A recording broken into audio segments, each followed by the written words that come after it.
nga ng labo eh. Can't get it out of my head. Ang labo na nangyari kay Grace. She was expecting that baby.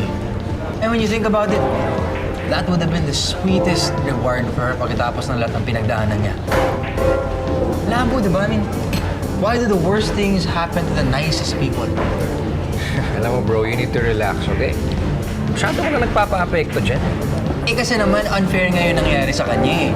Isipin mo na lang all of that pain that she went through. She doesn't deserve that. She was ready. Wala na nga siyang partner, pero handa pa rin siya maging nanay. Hindi gaya ng ex mo. Right?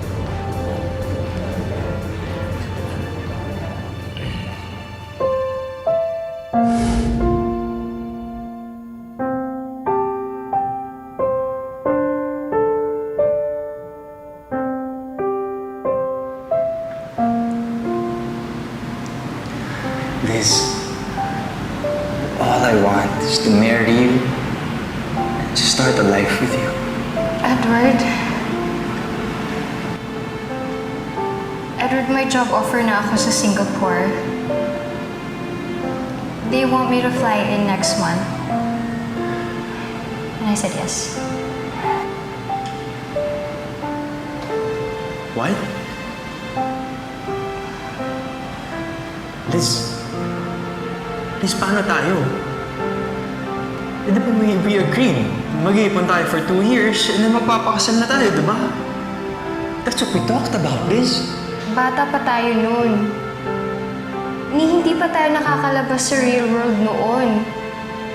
Pero ngayon, ang sayang ng opportunities. Marami pa akong gustong gawin. Eh, hindi ba yung magpakasal sa akin yung plano mo dun? Hindi ba siya plano? Edward naman, please try to understand. Ikaw ba? Don't you have plans for your career? Don't you want to achieve our dreams first? My dream was to build a life with you. As husband and wife, that was my dream.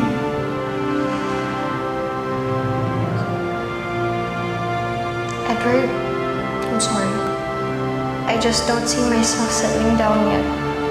Please.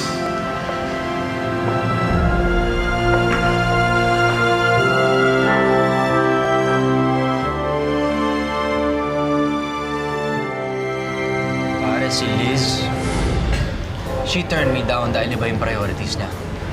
Grace is a completely different person. Tingnan mo yung sitwasyon nila. Napakahirap, pero wholeheartedly tinatanggap niya pa rin.